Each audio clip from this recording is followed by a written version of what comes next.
For the West, much of the history of Islam has been obscured behind a veil of fear and misunderstanding.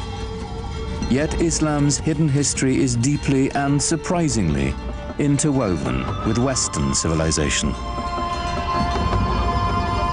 It was Muslim scholars who reclaimed the ancient wisdom of the Greeks, while Europe languished in the Dark Ages. It was they who sowed the seeds of the Renaissance, 600 years before the birth of Leonardo da Vinci.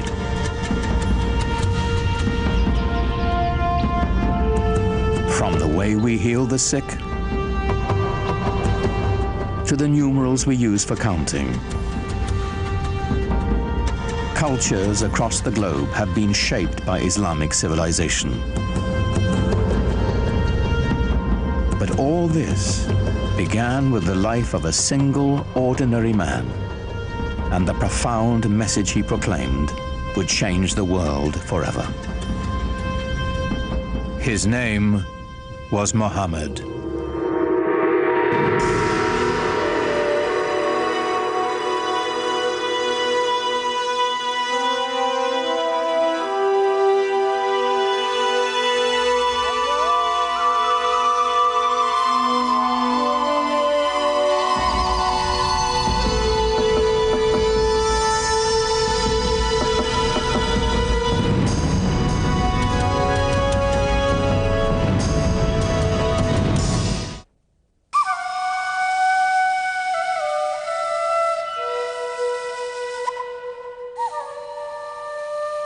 To Muslims, the life of Muhammad is a story revered, in its mysteries as much as its certainties, that our beliefs held sacred. Whatever we can tell about the Prophet, of course, is screened through the filter of what has been preserved over the centuries and what people have wanted to preserve.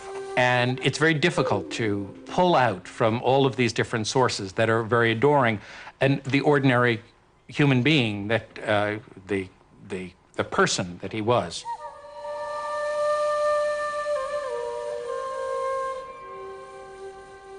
We do know that Muhammad was born in or around 570 AD in the sun-blasted Arabian Peninsula, a land of savage scarcity whose Bedouin tribes were locked in a constant state of tribal war.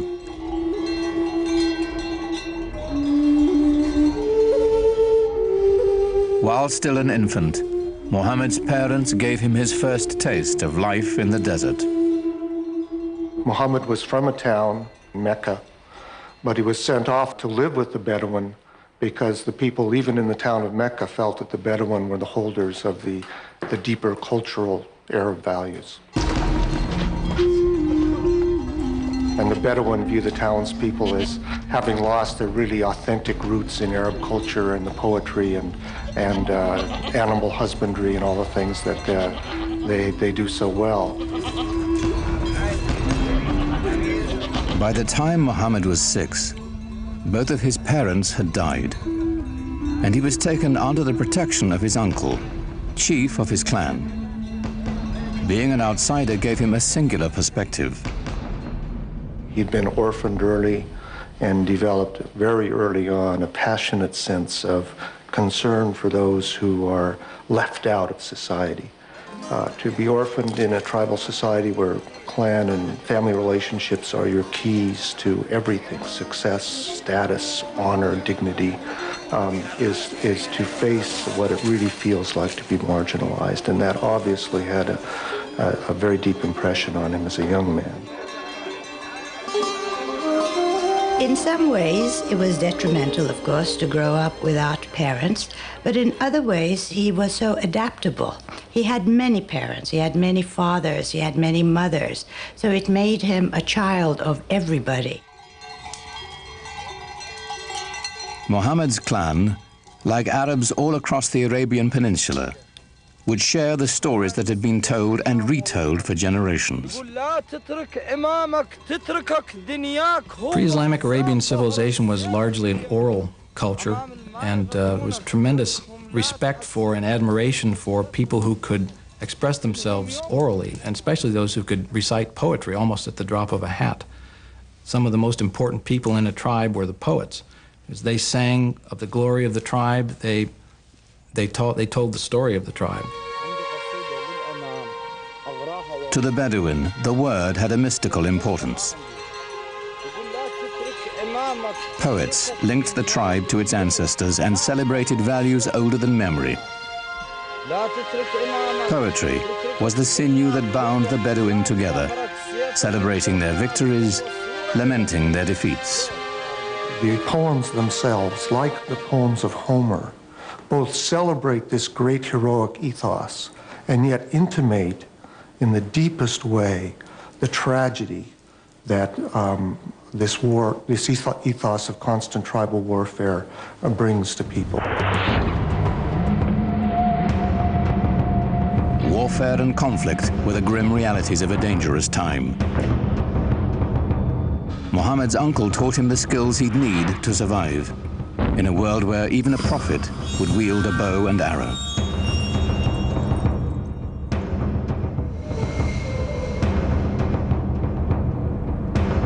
In a wilderness punished by the elements and bereft of water, rivalry over a single well could provoke a blood feud for generations. A real rivalry, real battles, and sometimes quite bloody. So the allegiance of individuals was to the family immediately, and at a larger extent to the tribe. Without the tribe's protection, no one could endure. Scattered across the peninsula were countless factions, all embroiled in bitter struggles, each defending its precious grazing lands, trade routes, and most importantly, its wells. Well, you have to understand, and most of the lands are dry. And so water is something that's everyone always considers precious. For those of us in climates that are more heavily watered, it's difficult to understand the depth and the centrality of the symbol of water in societies that are desert and in which it only rains once or twice a year, and in which a little water makes the difference between life and death.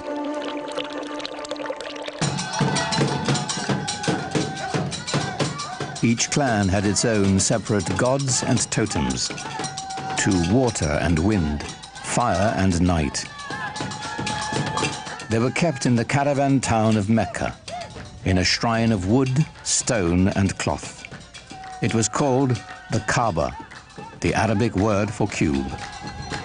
Pre-Islamic Arabs worshipped a number of spirits, and they were generally nature-oriented spirits, sometimes associated with natural features like trees or rocks or springs. And the Kaaba in Mecca was one of a number of these sanctuaries centered around a particular cluster of deities. It was said the Hebrew patriarch Abraham himself built the Kaaba centuries before, and that a sacred black stone it held within had fallen from the sky. In these turbulent times, the Kaaba provided a rare place of peace. Only here would the Bedouins submit to a temporary truce before returning to their conflicts of the open sands. There was this one place in the middle, around the Kaaba, which was, from even pre-Islamic times, was a place of a sacred enclosure where all people had to put down their arms. And this, of course, facilitated trading because it meant that you couldn't carry on your feuds when you were doing your buying and selling. The spiritual and economic importance of the Kaaba and Mecca are pretty hard to separate as far as the pre-Islamic Arabs are concerned. The Kaaba made Mecca a vibrant center for trade. Here were found Arabian incense, exotic perfumes and Indian spices, Chinese silks and Egyptian linens. But perhaps the greatest treasure to be found at Mecca was the rich mixture of cultures. There were people who came through town who had all kinds of interesting experiences to relate of faraway places. The local religion was mixed. There were Christians, there were Jews, and there were also the Arabs of the desert who followed an animist type of religion. Muhammad's world was a center of trade, connecting the Mediterranean Sea to the Indian Ocean, linking the aging empires of Byzantium and Persia to the great bazaars of India and China.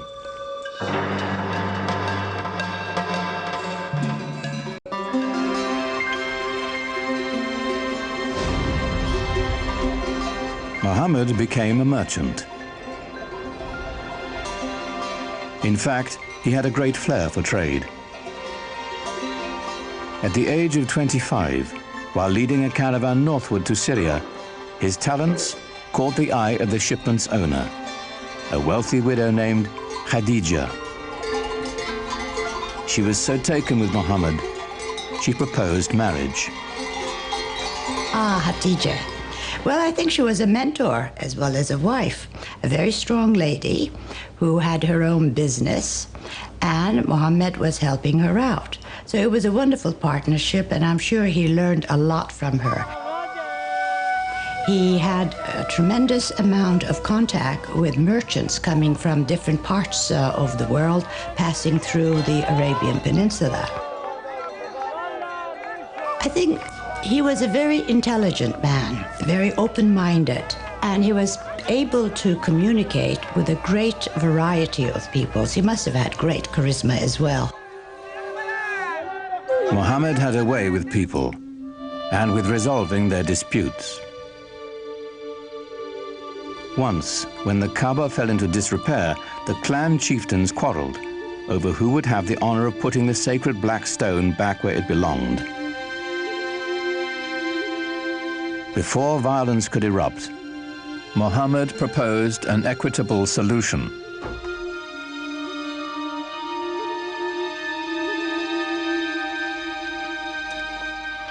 United in the effort, the four leaders shared the weight and the honor. In gratitude, they invited Muhammad himself to replace the sacred stone. He became known as Al-Amin, the trusted one. There are all kinds of indications that he was tremendously interested in religious questions. This is obviously not something that an ordinary person probably was interested in those days. He talked to sages, Arab sages. He talked to Jewish and Christian sages who lived in the area. He used to go up into the rock hills around Mecca and meditate, think about things. And at some point had this extraordinary vision, which is spoken about very evocatively and elusively.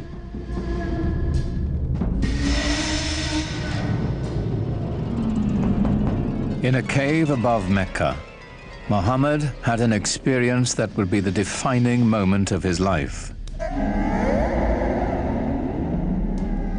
An angel was said to appear before him in the form of a man, instructing him to recite in the name of God, the Almighty. For Muhammad, it was an encounter as profound as it was deeply disturbing.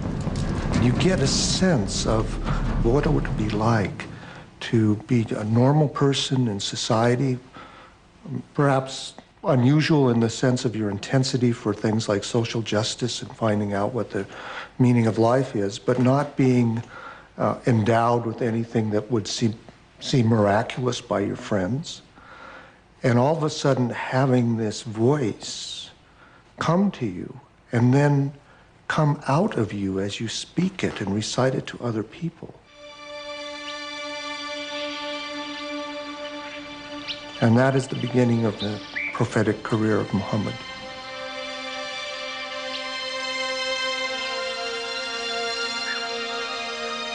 The months to come would bring more revelations. Powerful words of a lyrical quality, more beautiful than the most exquisite Arabic poetry. Above all, Muhammad was to bear one message to his people, a simple yet radical proclamation, that there is only one God. The central tenet of Islam is the oneness, the indivisible unity of God. Not something that is simply that one pays lip service to, but something that is absolutely the most important concept. Divine unity is more than saying there's only one God and there aren't other deities. It's only thinking about one thing.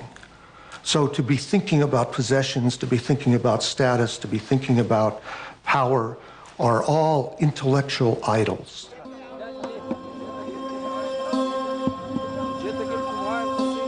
The implications were staggering. One God meant one people. No more tribal divisions. To the poor and unprotected, the prospect was revolutionary. It seems to me that one of the most important things in his early teaching that isn't often talked about is the strong social justice message that he delivered. In Mecca of the time, there was an increasing separation between the haves and the have-nots. He insisted that this was not to be and that we should share the wealth, and it was this social justice message that I think that really got him a hearing among many of the folks. So coming with Islam, it was a new order, a new way of life. And it was a beautiful way of life because everybody was equal, black, white, men, women, children. So it had that type of universal appeal, which I think was the reason why Islam spread so rapidly. Many were moved by Muhammad's message as he began to speak out in the community. It had the suppleness and symbolic depth of the great pre-Islamic poems that had been created by this people and that had given this people in Arabia such an extraordinary ear for verbal expression, where verbal expression was the commanding cultural force. Some people called him a poet, and there's a Quranic surah basically saying, Muhammad is not a poet. Poets speak through desire. This is not the voice of desire, this is the voice of God. Muhammad's following began to grow.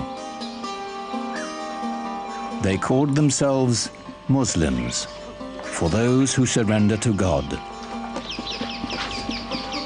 They set out to preserve the message Muhammad had brought. This was the beginning of the Quran. The Quran was revealed orally. But very soon people realized that it had to be written down in order to make sure that it wasn't corrupted and that the original message was maintained. And from a very early date, and it's very unclear when that date was, because no early manuscripts of the Quran survive, people began copying it down. The Quran is a revelation of spiritual teaching, of both ethical and social guidance. It was revealed and remains in Arabic. What's so extraordinary about the Quran is its naturalness, so that it can say the most powerful cosmic things with a sense of intimacy, so that power and tenderness come together constantly in the Quranic language. With words alone, the Quran delivers its vision to the faithful. Its imagery conjures a picture of the afterlife that resonates with all the power of traditional Bedouin poetry. Imagine yourself in the desert, surrounded by dust, by the glare of the sun. You wear cloaks to cover your body because the wind will just sear your skin right off your face. And you walk into an oasis. The temperature drops dramatically. There's a quiet there. The wind is no longer howling. Everywhere you look, you see green and color. The world of water and paradise are symbolically tied to one another.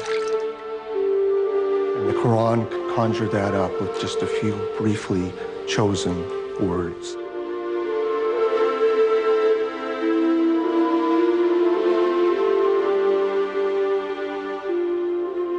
Yet for all the imagery of paradise in the Quran, there was no easy description of God.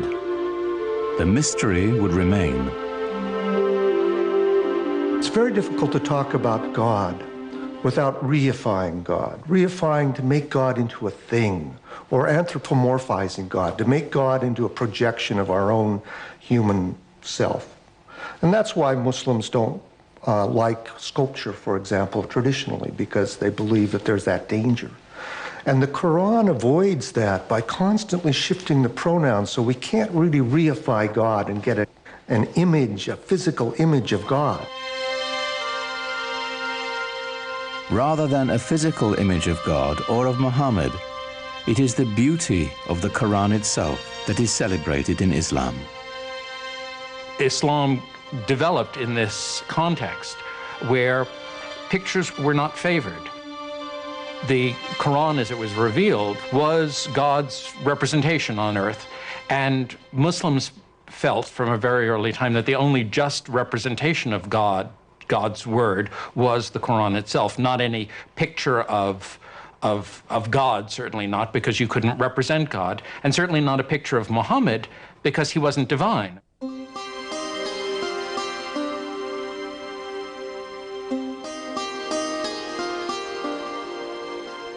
At certain times and places, people did make images of the Prophet Muhammad, but these are not religious images. These are not images meant to be worshipped. They're not images of a saint or of God. They are images of Muhammad as a historical figure.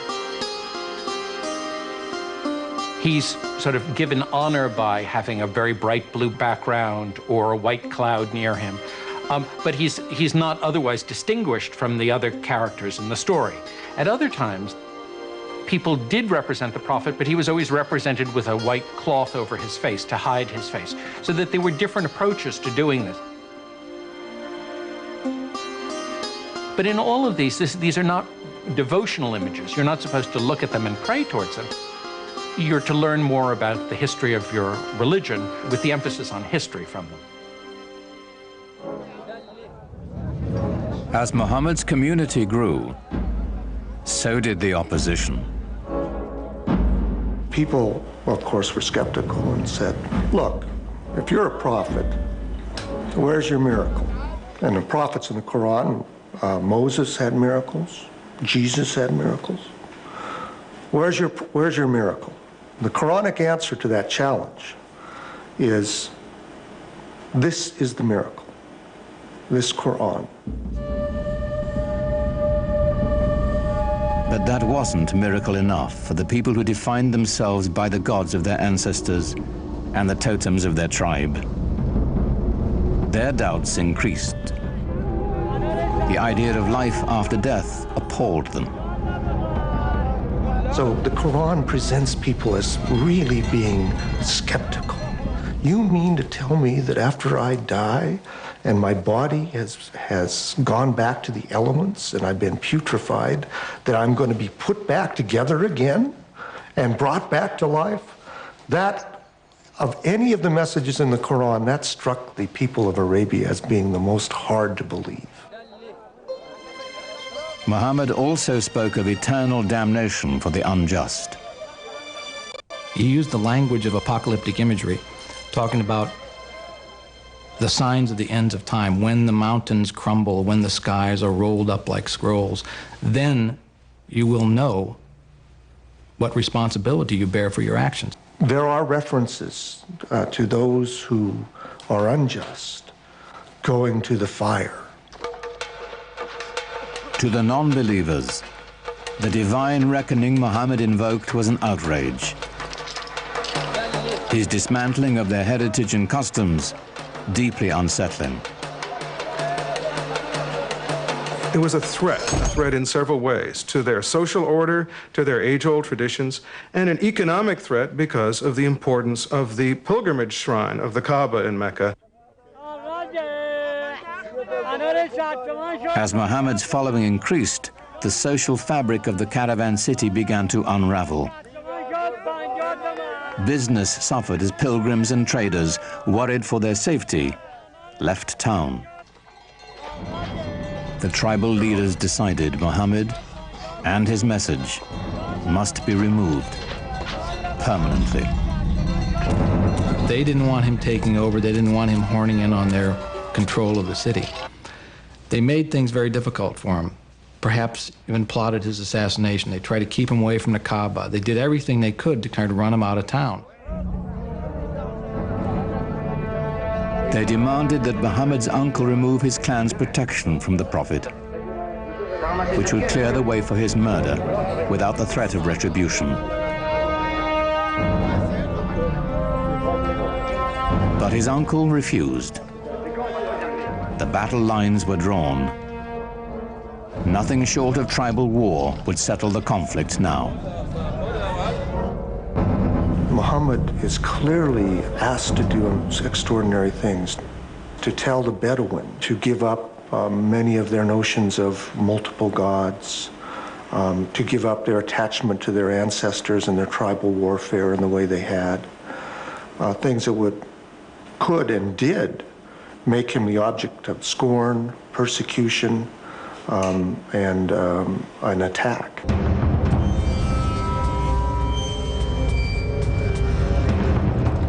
Muhammad's followers were forced from the marketplace and starved.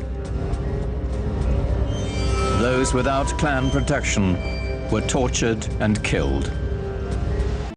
In 619 AD, Muhammad's wife, Khadija, died, and his uncle as well. Gone were his first great love and his only protector. Here at last was the opportunity his enemies had been waiting for. But in the lush oasis town of Yathrib, north of Mecca, a refuge opened to Muhammad and his people. Clan rivalries had become deadly in the town, and they desperately needed a peacemaker. They had heard that Muhammad was a very trustworthy man. They heard that he had great arbitration skills, and they thought, let's see if we can't get him up here and help us out. So they invited him.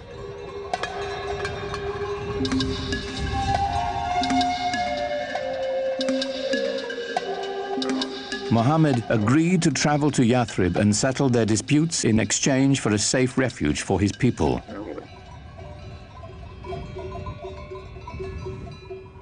For Muhammad's followers, leaving the place of their ancestors, their families and tribes, was the ultimate test of devotion.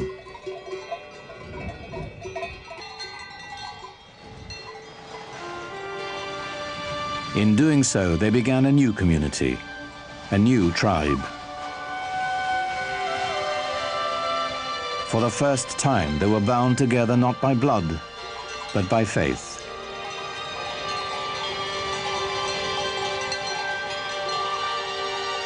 In the course of a single caravan journey, Islam marks its true beginnings. Their journey is known as the Hijrah.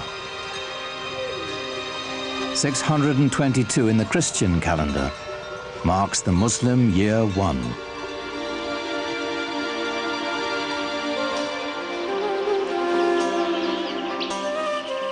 Muhammad's goal among the people of Yathrib was the same as his larger mission, to bring unity and peace with his message. He was asked to be a Solomonic figure, to mediate tensions between tribes that seemed intractable. As his work succeeded, the town would become known as the City of the Prophet, Medina.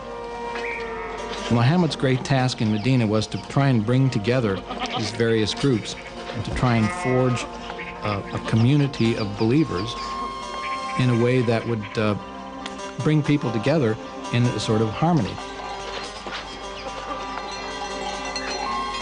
To the divided clans of Medina, Muhammad offered a vision of solidarity. But even as he spread the word of Islam, he didn't challenge the beliefs of other faiths. Islam sees itself in relationship to the earlier revealed religions of Judaism and Christianity and treats them as people of the book.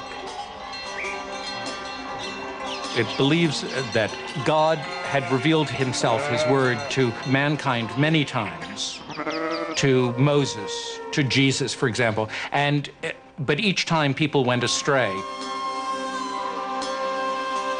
Throughout the Quran, we have a sense of the humanity of Muhammad, his humbleness as a person, and the extraordinary challenge of the mission he was given by this divine revelation.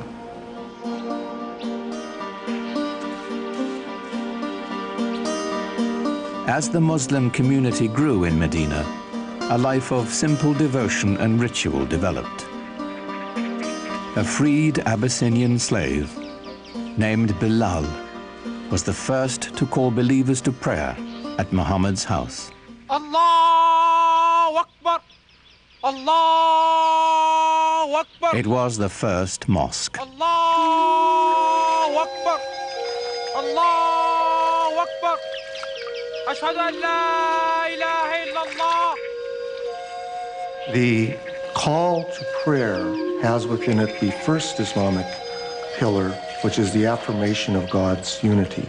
La ilaha illallah, that beautiful phrase which many Muslims chant over and over in their mind or vocally to constantly remind themselves of the unity of God and the unity of what we should focus on in our life.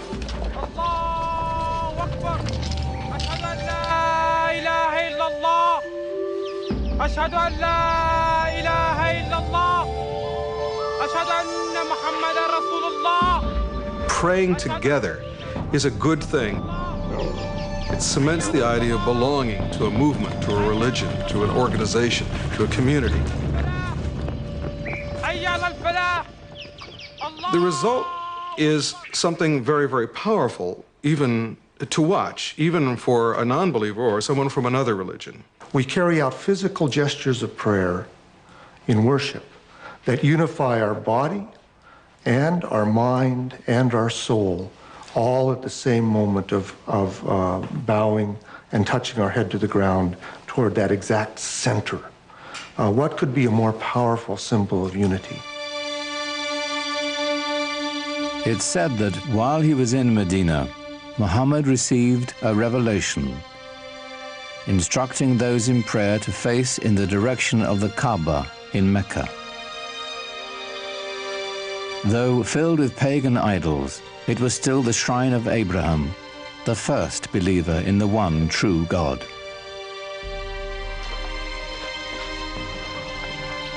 But even as the Muslims were praying toward Mecca, their enemies there were rallying in force. Their goal, to wipe out the Muslims.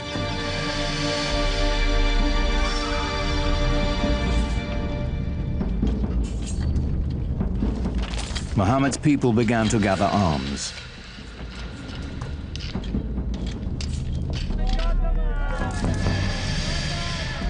Though the Muslims prepared as best they could, they were outnumbered and outmatched. They mustered a force of only 313, mostly old men and boys, with few weapons.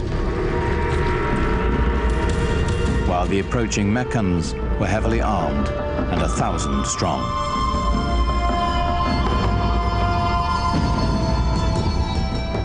For years, Muhammad had tried to bring Islam to the people of Mecca peacefully. Now it was time to fight.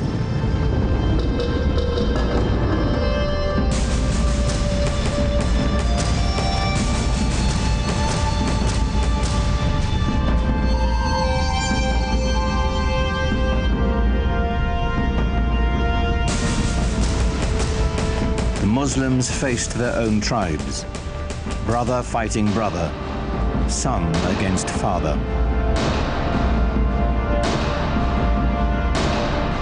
Yet they came armed with a powerful weapon, a passionate belief in their faith. Muhammad's troops fought with every confidence that God's will was guiding them.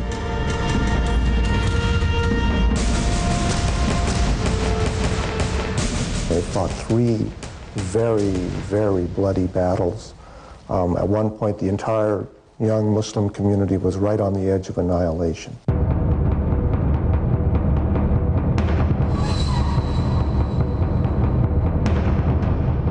For 3 years, the Muslim army held out against staggering odds.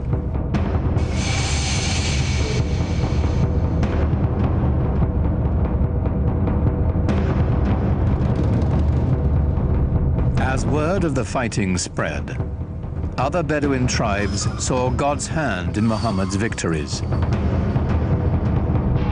One by one, the peoples of the desert began to join in his struggle. The Muslim army grew, and the tide began to turn.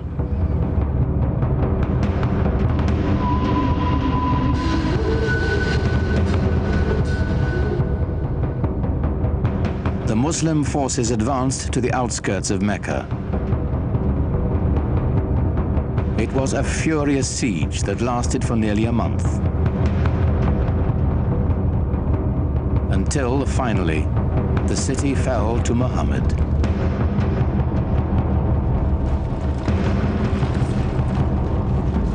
In 630 AD, the terrified people of Mecca braced for the onslaught. Muhammad's army was returning home, now 10,000 strong.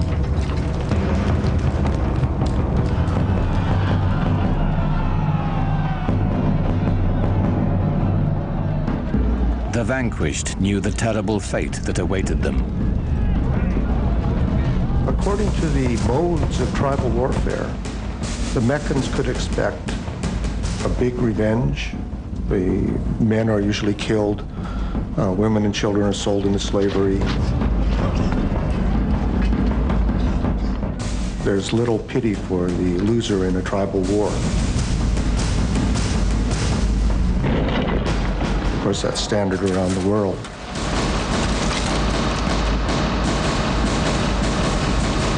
But Muhammad had a surprise in store for the fallen city. When Muhammad came into Mecca, and not only did not carry out a bloody revenge, but actually embraced the very Meccans who had fought him for 3 years and attempted to annihilate him, it was very shocking to the people in his milieu. So within the very founding of a religion, one finds episodes of great generosity, often extraordinary acts of kindness and mercy. But not all of Mecca escaped Muhammad's wrath. Flush with victory, his troops marched straight to the Kaaba. 7 times they circled the shrine, as those who had come to seek its protection appealed to their idols. But it was not the pagan people Muhammad had come to destroy. It was their gods. He raised his staff, and the tribal gods of his ancestors smashed into dust. When Muhammad entered Mecca and entered the shrine and destroyed the idols in the shrine, this is of great cultural and symbolic importance in Islam. By breaking the idols, he was breaking apart the tribal system in which each tribe really had its own independent deity. This was shocking to the Bedouin. This was saying the gods of our fathers are being destroyed. In some sense, you're saying that our fathers themselves were deluded. How can you say this in a tradition in which relationships to one's father and tribe were primary? So this act of iconoclasm then is seen as an act of prophetic violence that has just as much importance in Islamic tradition as Moses' breaking of the tablets when he saw the idolatry at Mount Sinai, or Jesus' casting the money sellers out of the temple.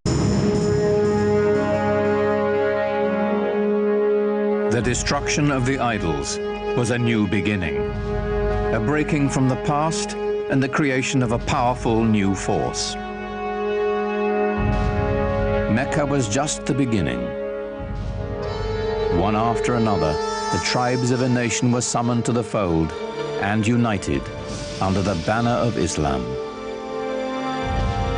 A worldwide community of faith was begun, born in an extraordinary alignment of history, personality, and conviction.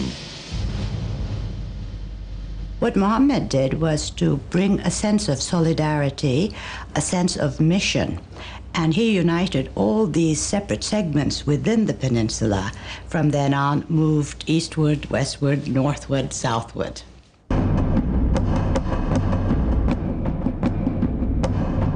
The Muslims turned to the north, swept into present-day Lebanon and Syria.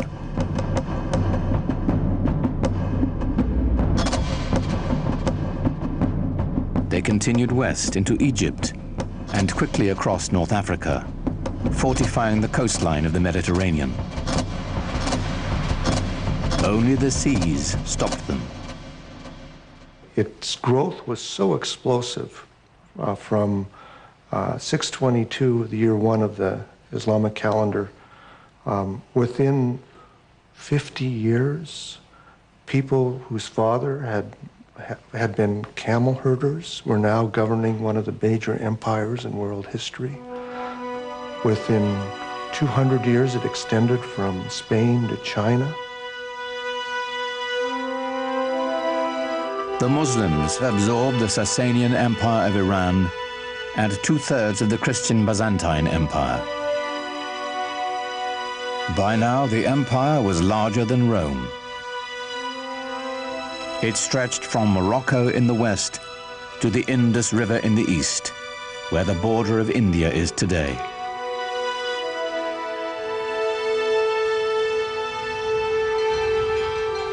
How had it happened that so small an army could conquer an area so large, so fast, so easily? Islam's success in expanding into the central Middle East and across North Africa was due in large part because people were fed up with previous regimes. So the idea that Muslims were going across the world saying convert or die is really not accurate, not at all. That it didn't have a heavy hand. They didn't rule with a heavy hand. They allowed the conquered peoples to maintain their administrative structures. They allowed the Christians and the Jews to maintain their religious law and to be governed by them.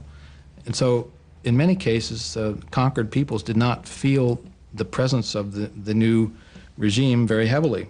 Certainly for individuals who felt themselves exploited or downtrodden by an oppressive and even sometimes parasitic priesthood, the idea of Islam being a religion essentially free from clergy must have seemed very attractive.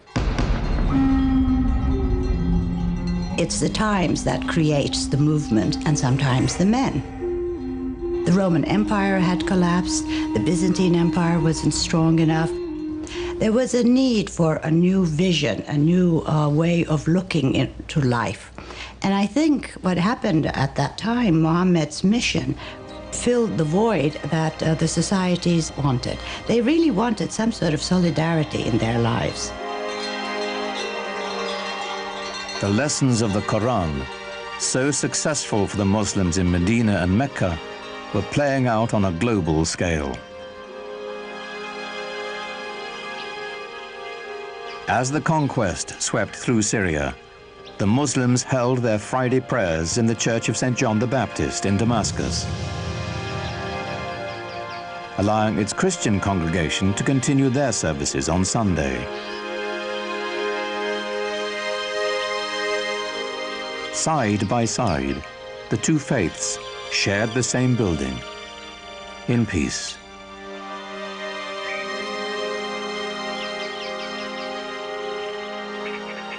As the Muslim community grew, they bought the old church from the Christian congregation and built a huge mosque on the site.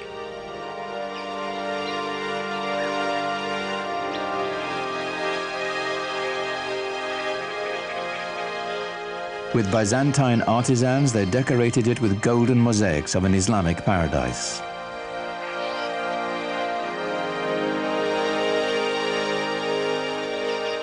the great mosque of Damascus would become a model for new mosques to come, all across the empire.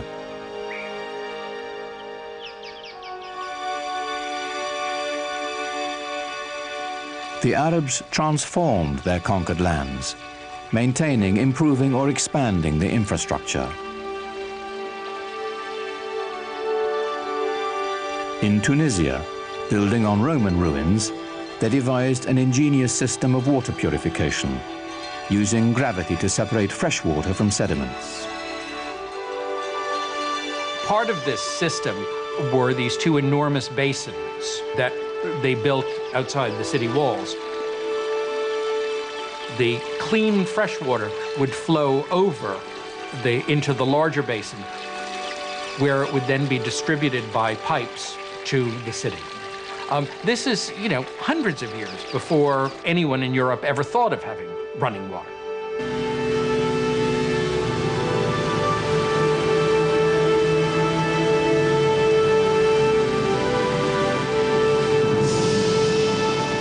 All over you find schemes for bringing water from the mountains where there was more water to the plains where there might be less water. They resurrected elaborate irrigation systems, filling the old stone aqueducts with precious water.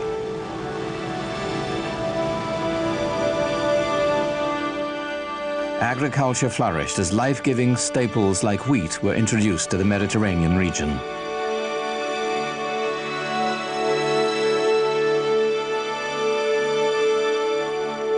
But Muslims saved their most monumental feat for the holy city of Jerusalem.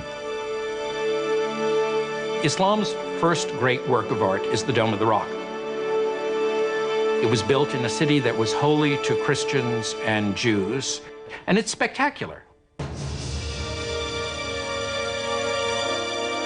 Like Mecca and the Kaaba, the significance of this holy site goes back to Abraham, for the rock within is said to be the place he nearly sacrificed his son.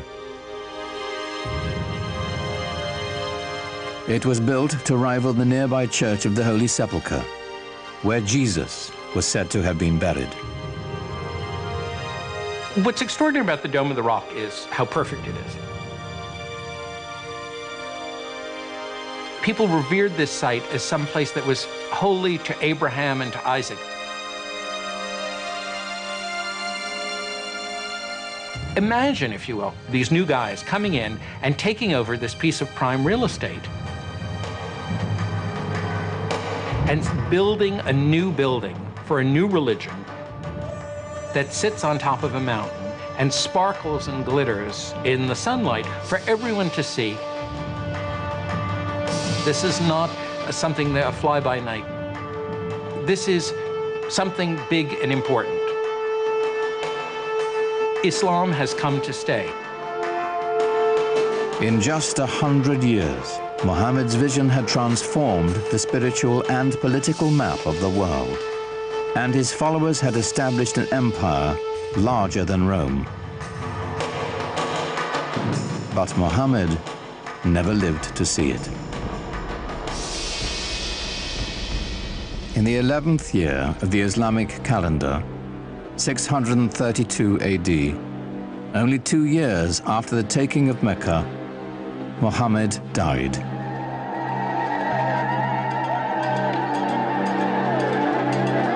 Medina fell into despair. For days, the city was consumed with sorrow and ceremony. He's known to have said that he wanted to be buried very simply, with no marker over his grave. He didn't want people to worship his grave. That would interfere with their worship of God. God had spoken to them only through Muhammad. Now that the Prophet had left them, perhaps God would as well. Muhammad's death set up a crisis in the young Islamic community. The question of succession was the first thing that really occupied people's concerns. At this point, there was a divergence of opinion as to how the community should go about choosing a new leader. According to the Shiites, the faction, the Shia of Ali, Muhammad had indeed designated Ali, his son-in-law and cousin, as his successor. The opinion that came to be the majority opinion, or the Sunni opinion, held that Muhammad had not appointed a successor during his life, but had said, after I'm gone, choose one from among your peers, from among the elders. And from the house there came out the man who would be his successor, Abu Bakr. And he addressed the people and said, if you worship Muhammad, know that he is dead. If you worship God, know that he lives forever. Here was the secret to Islam's strength and profound influence. The unifying power of one God, merciful and compassionate, the power of one people, bound by a common faith. Muhammad did not lead the conquest or create the empire to come. The transforming power of his message did. Out of that message would spring a font of knowledge that would transform humanity, as Islam continued to spread its reach far and wide. Awaiting the Muslims would be a new age. They would be destined for enlightenment, for new horizons, and a clash of great powers, the like of which the world had never seen.